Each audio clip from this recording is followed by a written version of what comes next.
Hi, everyone. Teresa Lisum here. Welcome to the reading of my chapter in my multi-author book that I've been privileged to be part of. And I'm honored and delighted to have gone through the experience and that you are listening to this recording and possibly reading the chapter. And if you do like the chapter, please go onto Amazon and leave a review. That would be so beneficial to all of us authors who are part of the ultimate guide to leaving your legacy. So I would love it if you did that, and thank you in advance. So I always, and not that I've heard a lot of authors reading their own story, except on Audible. When you get a book and you hear the voice of the author in their own words, in their own voice, reading their story. I always like that. I love when it's the actual author. So I think it's kind of special when you hear the author in their own voice speak it. And now I get to be that voice for my own chapter. So that's pretty exciting. So Teresa Lysum here with Breaking Generational Chains. And I really was asked some questions this morning on an interview I had about this chapter. And I said some things that I hadn't really thought about until that moment in time. So we'll see if that comes up afterward. I hope that you will have some new thoughts and some questions and some answers for yourself by the time I'm done. So feel free to leave any comments wherever you're seeing this recording. Leave some comments, give me your feedback, message me, DM me. I'd love to hear what your thoughts are. And if you have any generational chains, that's not your crap. That's the name of my chapter. Breaking generational chains, not my crap. I wanted to use another word there, which I might do in the course of the chapter. So we shall see. So it begins with trapped in family patterns, break free and be the change. I'm going to move my windows around here a little bit. Okay, so the story itself. As I juggled two bags filled to the brim, one in each arm, the excitement in the air was palpable.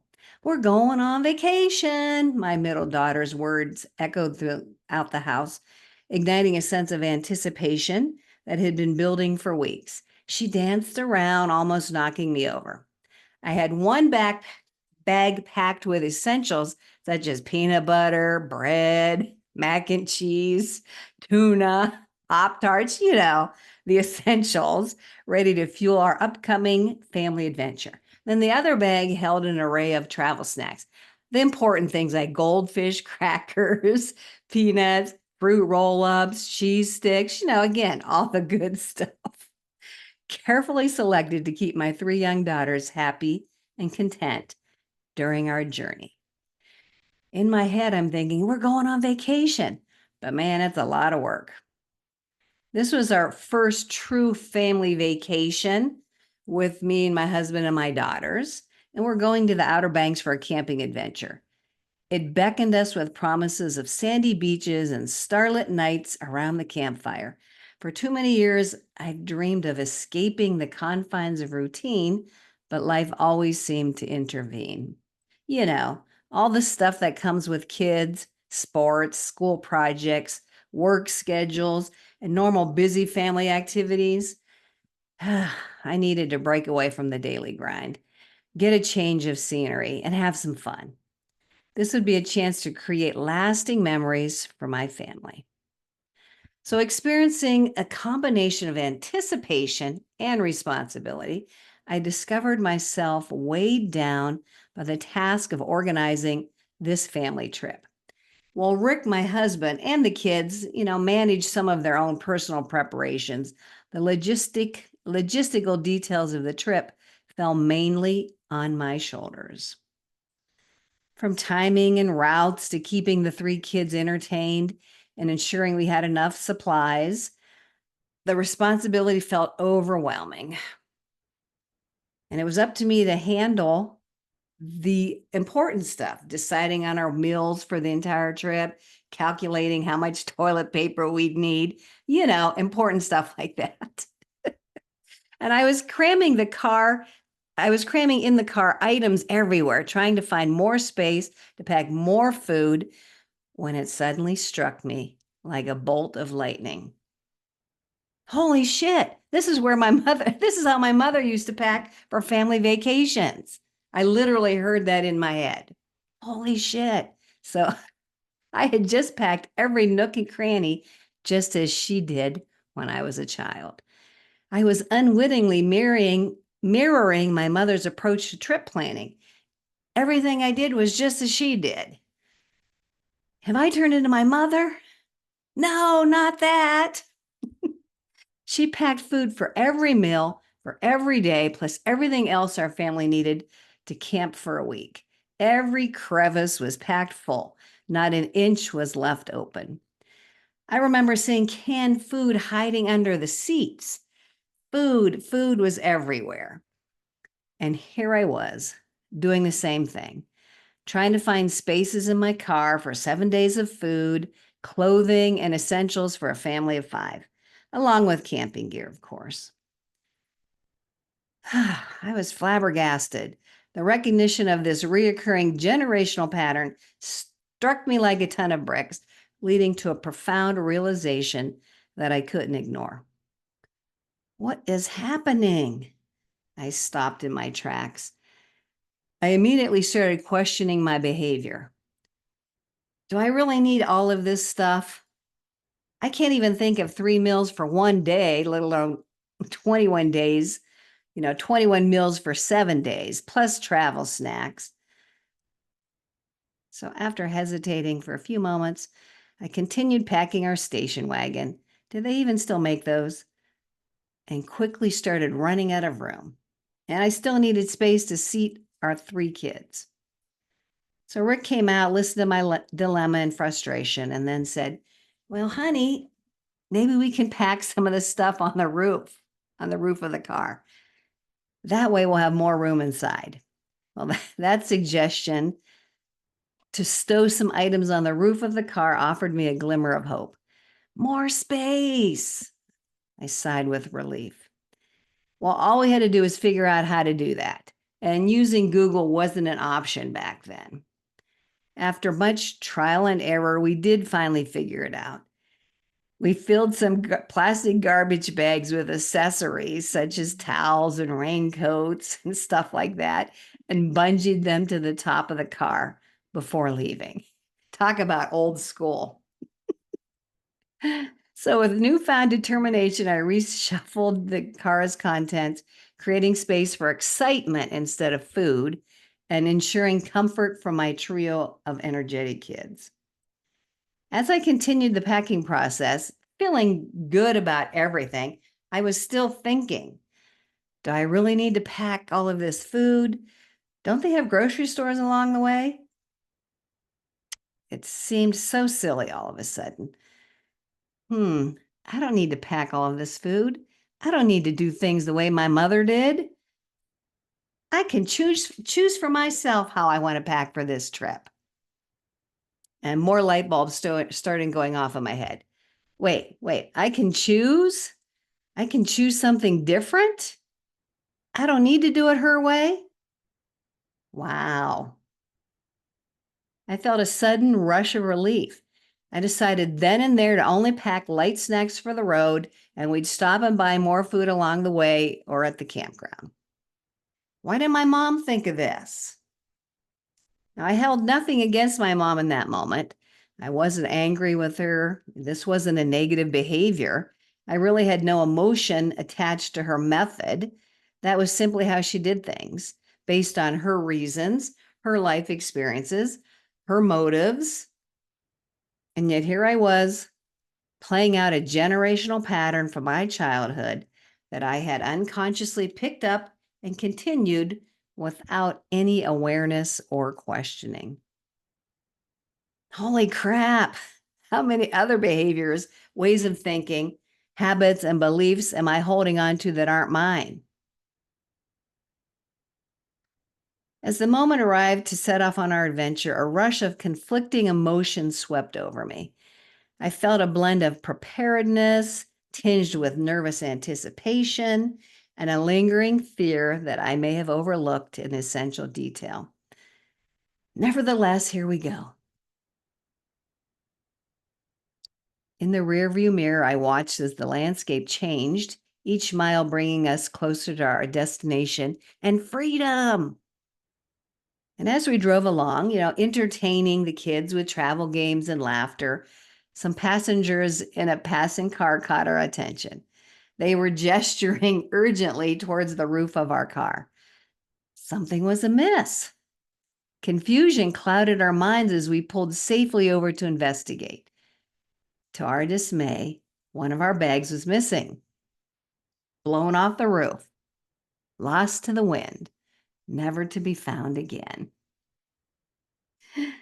Well, I felt shaken, violated, upset, like a failure as a mother. So I sat in silence, the weight of our loss sinking in. I grappled with my emotions. And then I started slowly talking myself off the ledge as the realization dawned on me. Everything in that bag is replaceable. It's just stuff. Do we really need what was in the bag, or can we do without? And we can just replace the items with something new. With a newfound perspective, I realized that I had the power to replace not only what was lost in that bag, but also the worn out patterns and habits that previous generations had passed down. I held the power to trade in my old family baggage with something fresh and liberating.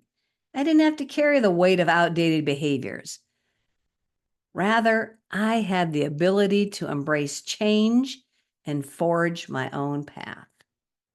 Just as I could replace our belongings with new and improved items, I could rewrite the narratives of my family legacies, paving the way for a future defined by resilience, growth, and empowerment. So as we rolled into our final camp destination, I felt a sense of liberation, knowing that by letting go of old baggage, both literally and metaphorically, I paved the way for a brighter, more empowered future for myself, my daughters, and for generations to come. So as we unpacked and settled in for the night, gratitude filled me for the journey that led me here. It was a journey of self-discovery, breaking free from the constraints of the past, and embracing the infinite possibilities of the future. The end. Thanks. So now the lesson. There was a lesson in all that. So the lesson. In our family, habitual patterns ran deep, and I might say still run deep for some, woven into the fabric of our daily lives without even realizing it. Generational tendencies passed down from one generation to the next shaped the way we approached everything, from how we packed for vacations to how we viewed the world. My car packing epiphany sparked a cascade of introspection, leading me to question other behaviors I may have unconsciously inherited from my family. While these behaviors weren't inherently bad, I recognized that they were deeply ingrained and often mimicked without question. Over time, I found compassion for my mother. I wondered how much she was carrying around that wasn't hers. How many generational patterns was she bearing without the realization I had? We all carry around generational crap that is unnecessary, not even ours, just something we copy, yet it causes us undue stress that we then pass on to future generations. Now, generational patterns are not always big things. For example, where do you keep your scissors? In the kitchen drawer, in the bedroom, in a basket somewhere, in the desk. Did you pick that place intentionally, or was that where your mother kept hers? Think about that. As I look back on the transformative moment prepping for our vacation, I'm filled with gratitude for the insights it brought and the journey it set in motion. It's a reminder that I'm not confined by past patterns, but empowered to break free and design my own future. In this realization lies the true magic of being human, the ability to transcend old barriers and embrace the incredible possibilities ahead.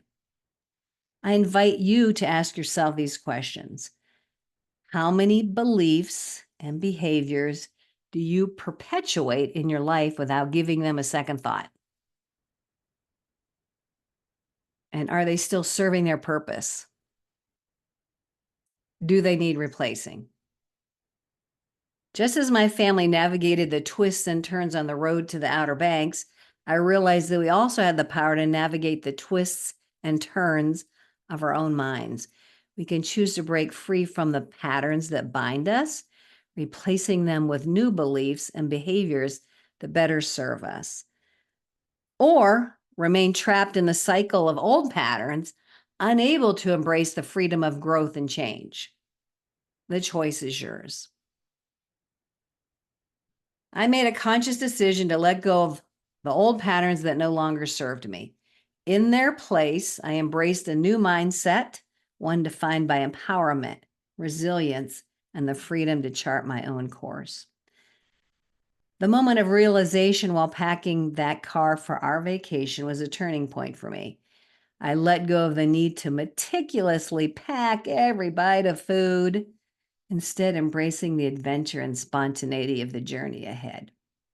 It was liberating to release the grip of old patterns and embrace the freedom to question, analyze, and replace them with new, empowering truths that were all mine. Your own journey to breaking free can begin with a simple 3-step process. First, be aware and acknowledge patterns that may no longer align with your true self. Next, delve deeper and question the origins of those patterns. Are they truly yours or echoes of the past? And finally, commit to a cycle of self-reflection and growth, continuously examining your beliefs and your behaviors. So recognize, question, and reflect. A mantra for personal evolution. I'm still far from completing my journey of introspection and questioning. I continue to uncover old beliefs that I need to change, old ruts to fill in, and new patterns of thinking to explore. It's an ongoing process, one filled with curiosity, excitement, and the promise of new growth. So embark on your own journey of introspection with awareness and intentionality. We can all break free from the limitations of generational patterns and create lives filled with boundless opportunities. If I can do it, so can you. Thank you very much.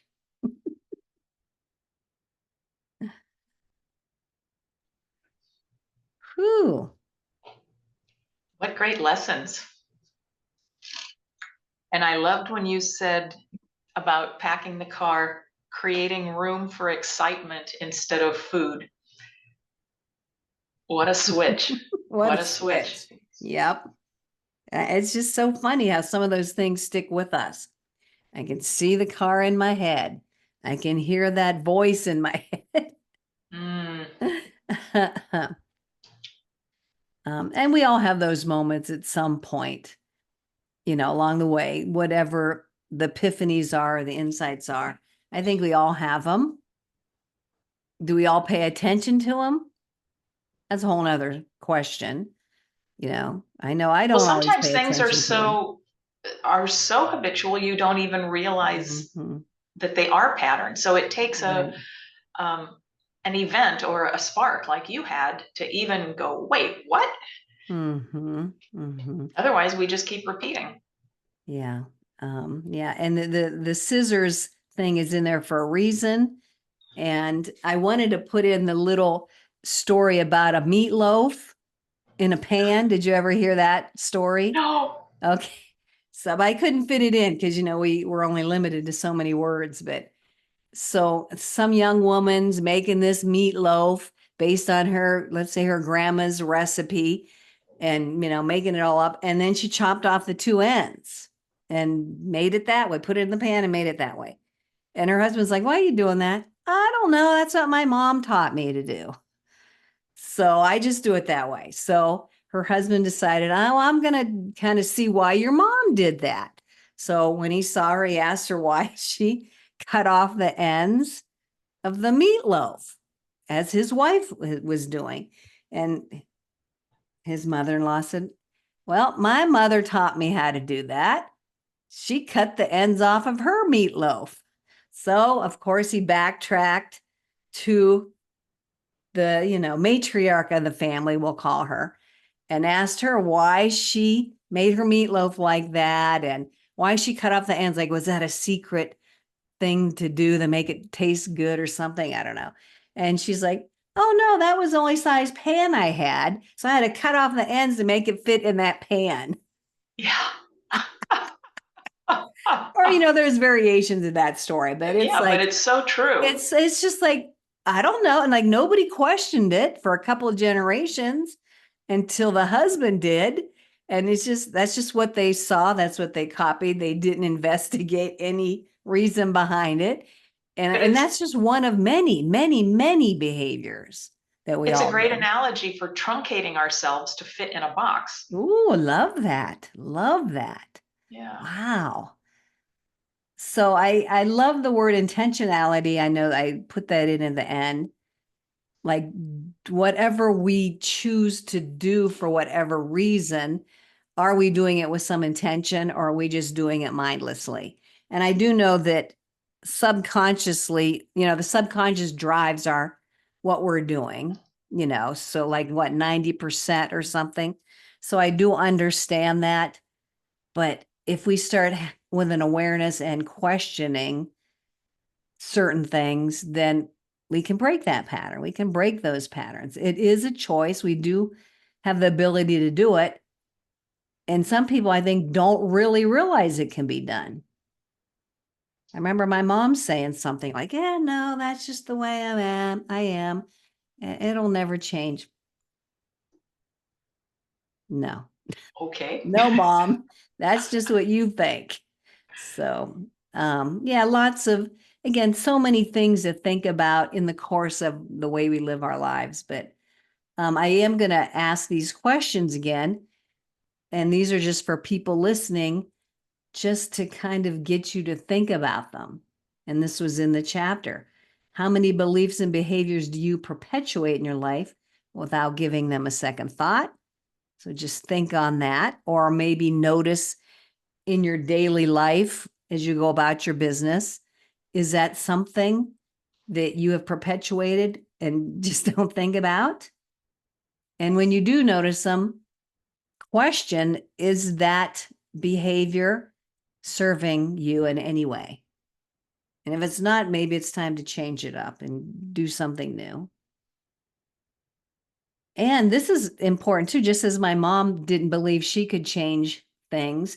Do you believe you can break free from old patterns?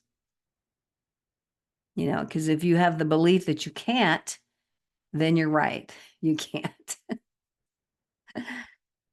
Now, not that it's easy to break patterns, but you have to start with that awareness and that belief.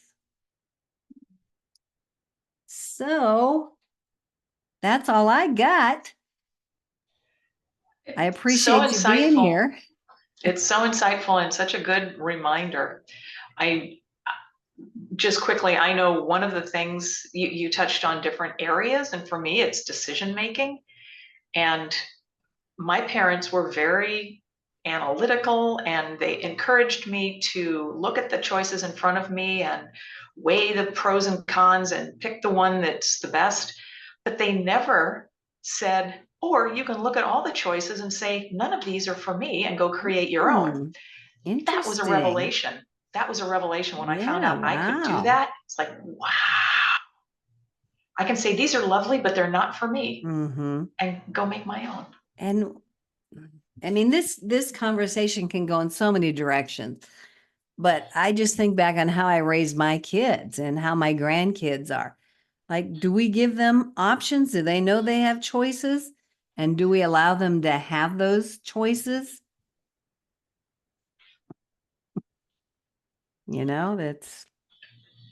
It's sometimes we may not want to admit that we don't give them choices. We don't allow them to feel empowered to make their own choices. But again, that's a whole nother path to follow in our discussion. But I do appreciate everybody who's watching this. I said, go get the book. It's on Amazon, The Ultimate Guide to Leaving Your Legacy. And think about that word legacy as well. Legacy, that's a huge, energetic word. Think about what you're doing in your life to leave a legacy. It could be something as small as the energy you're leaving behind or your memories. How are people going to remember you? That's a legacy. Or living your life as an example for future generations. So I'm going to invite you to contemplate your legacy. And you might not have thought about it before, but it might be something worth a little bit of time and some mental energy. And I want to invite everyone to read all the other chapters, because there's 22 of us authors, and they all have something really insightful and profound to say. So I am honored to be one of 22, but you want to check out all of them and, share the book with others. And again, thank you in advance for leaving a review. And I don't know if I could do this as gracefully as you, Diane, rolling into what we have coming up together as a collaboration. But Diane and I are collaborating on Strengths Unleashed, a 30-day wellness journey, is something along that line. Yeah. Is the name of the 30-day program. wellness revolution. Thank you. Wellness Revolution. And if you're a person, a woman who needs support, accountability, something to kickstart your wellness journey, remotivate yourself, we might just have what you need. So feel free to reach out to either one of us to get more information about that. Yes. And it's such a delight and a joy working with you on that, Diane. So thank you so much. Oh, it's so fun with you, Teresa. Okay, my friends, I think that is it for me. I hope you enjoyed that reading. And like I said, share it with others if you feel so inspired to do so. Okay, thank you so much, everybody. Bye-bye.